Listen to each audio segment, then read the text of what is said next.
What's up, Transformers fans? Mondo the Dead Bottomus Prime himself, and welcome to week 32 of Moonbase 84's year-long celebration celebrating 40 years of Grimlock and the Dinobots. And for this week, we're going back to the 2002 Dinobot subline and checking out the Transformers Dinobots Triceradon. As you can see here, Triceradon is in his robot mode, and he is a repaint of the Transformers Neo Guile Dart, a figure I unfortunately don't have in my collection. Also, you might be thinking to yourself, why isn't he named Slag or Slug? Because he is the Triceratops in this subline.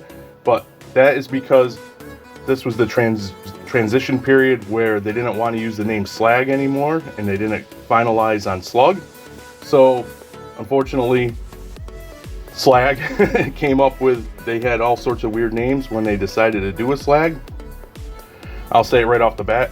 Triceradon is an awful name. I hate when they take Dinobots and just give them, you know, a robot sounding name based off of their dinosaur mode. We've gotten a few. I might do a list of those because there's some awful ones, and I just don't like that. I wish they were more creative. I realized they didn't want to use Slag, but I wish they came up with something better. Also, as we take a closer look at Triceradon here, that name is not the worst part of this figure, unfortunately. And as I said, we'll take a closer look. Now, paint-wise and deco-wise, I really like him. Try to get him straightened out a little bit. Get things out. Well, that's the problem. Get things out of the way is the problem with this figure. We'll try to get in so you can see that head sculpt. And again, it is Guile Dart. But I like how they went with the grays and the oranges and this like bronze color and some hits of silver. It's just a really nice color scheme, and you get some blue, you know, in on the joints, and he's got some nice sculpted detail for his robot parts and dino parts, and you get a little bit of orange, like a lighter orange for his toes. Here you have his Triceratops head. We'll take a closer look at that again in dino mode, and a nice crisp Autobot symbol. Now, as you might have been able to tell, the problem with this figure is everything gets in the way. Now, that's kind of normal for Beast Wars figures. A lot of their animal parts do get in the way, but as the Beast Wars line went on and on, it got much more egregious, leading to Takara to go back to vehicle modes with car robots. And it was because of the Beast Wars Neo line, because fans were getting frustrated with them. Kids in particular, you know, we're having trouble transforming them, and everything just got in the way, and it just started, the toys became less fun because of the frustrations, so they went to car robots. And Guile Dart here is a shining example of that. We'll also take a closer look in the back. As you can see, he has a lot of beast parts hanging off of him, and he also have his accessories already in his hands. There's his gun, which is his tail. You have these flip out blasters here. His gun does fire these missiles, which are stored here. I'm not going to bother doing that. You get the idea. Also, I forgot to mention the nice blue at the feet. But yeah, everything gets in the way, unfortunately, because if everything wasn't so cluttered and compressed and in the way, and he had all these big parts, he would be pretty articulated. But as I said, everything gets in the way. His head does swivel. His dino arm can go up like that, swivel, and it can swivel at the head as well. You can see that. No waist swivel. This arm, well, maybe I should take the blaster out so I can show you a little bit of the articulation. So this piece of the dinosaur with the weapons can move, and that, be careful. This likes to pop out, you might lose it. But this can swivel to try to get out of the way a little bit. His arm can do the T-pose up here as well, and it's on a ball. You get 90 rotation, no wrists. Legs can surprisingly do the splits. It rotates on that ball, and you get in, like, it looks like here it's his knee. It even has a pad, but the bend is actually down here at his shin. So you get a shin bend, which goes all the way up, so that's nice. And you get a little pivot on the foot, or forward and back, no ankle tilt. But as you can see, when you're trying to move him and get him into poses, it can be quite frustrating because everything hits. Not only does this hit things when you're trying to move this arm, this likes to run into the back with all the stuff hanging off his back. So I can see why kids were getting frustrated with the Beast Wars line, particularly the Beast Wars Neo figures. But yeah, but again, he does look pretty cool. It's just stuff is in the way that can make him a bit frustrating. So again, I do like his deco and everything. As I said, that he's just frustrating posing around and things like that. I like how he has firing missiles and this pops open. You know, these flip out for more weaponry. But yeah, looks nice, but frustrating. And now we're gonna transform him up into his Triceratops mode, and we will take a closer look at that. So here we have Triceradon in his Triceratops mode, and I will start by saying that much like the articulation with everything getting in the way of each other, transformation is a pain in the ass because of the same thing.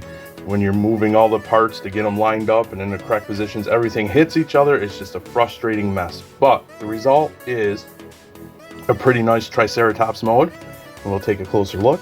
Of course, he is all gray with some orange. Triceratops head, he's got his tongue hanging out a little bit. There's that crisp Autobot symbol. Some nice textured details on the horns, on the side of the head and the frill. Going down the back, you get some silver paint to offset that gray, to bring out some detail. And of course, he does have little bits of robot mode, but that never bothered me. You can see the texture throughout the Triceratops body. Oh, I forgot, you can flip that back down. That's for when so he can hold the gun in robot mode. You do still see part of the trigger mechanism, but that's okay. Underneath, not too bad. Mine does not like to stay clipped in. Everything is just like squished together, pushed, manipulated. Yeah, I think it is a decent Triceratops mode. Articulation is limited, nothing at the tail. His front legs do swivel because they're on a ball joint and go in and out, but no bend or anything at the knee or whatever you'd call it. Same with the legs, kind of loosey-goosey because of transformation, but same deal. It looks like it can bend, but it can't because it's all compacted for his robot mode legs. Nothing for the head. It's all plugged together for the transformation. So very limited in articulation, as a lot of Beast formers are. But he does have a funny gimmick. When this was made, it was during, you know, kind of the height, because of Jurassic Park, of the dino craze, which is great because it brought us back some Dinobots. But there was a scene in Jurassic Park when I should say when Guile Dart was made. It was closer to Jurassic Park time. And there was a scene in the first Jurassic Park where there was a sick dinosaur, and the Jurassic Park toys had this feature where you could put them, it's funny, in a dead mode, damage mode. And Triceradon has the same thing because Guile Dart did. So what you want to do is go to the head, see his tongue. You want to push the horn. His eye rolls back in his head, his tongue sticks out farther. And then you come over to the side, if I can get it. There we go. Flip that down. And you see some of his guts and his ribs. And then you just lay him down. I guess you can do this. And now Triceradon is down for the count. You can do it on either side. So you can have him really in a bad way.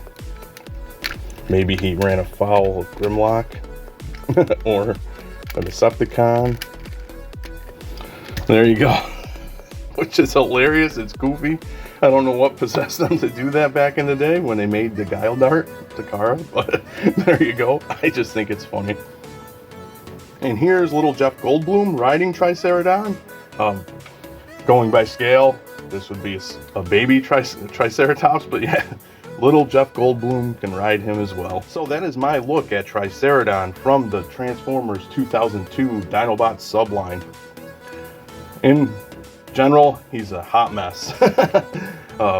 Robot mode looks cool, but you can't really do much. He has posability, but everything crashes into each other, making it frustrating and making him unable to get in poses he otherwise would be able to.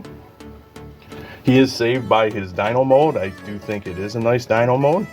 It's just a shame the robot mode didn't turn out so hot in functionality. And the other sad thing is, even though this is a pretty poor overall Dinobot or Transformer toy in general, I'm just trying to get everything pegged back in. In general, I will eventually have to get this mold again because I am trying to collect all of the Beast Wars Neo, original Beast Wars Neo toys. And some of their re-releases would make okay fillers, and they're a bit cheaper in most cases, but Guile Dart is a totally different color scheme. He's yellow and he doesn't have an Autobot symbol because he is a Predacon, or Destron as he's known in the show. So eventually I will have to spend some more money to get a kind of poor figure. I liked Guile Dart in the show, but yeah, the figure didn't execute very well, and this is an example to show why Takara decided to go back to vehicles, because the Beast Formers were just becoming kind of a pain in the ass. I love Beast Wars. If you watch the channel, you know I love Beast Formers, and Beast Wars, of course, Beast Formers, Dinobots. But you can see why they wanted to get away from that for a while and go back to vehicles, because the brand was getting, I don't know, tainted. It was losing popularity, and a lot of that was due to kids not having fun trying to mess with stuff like this. With that being said, that wraps up week 32 of our year-long celebration, celebrating Grimlock and the Dinobots. 40 years, did I say that? I don't know. It's been a long week. Comment and let me know what you think of this guy here. And did you enjoy Beast Wars Neo if you checked it out? And as always, thanks for docking.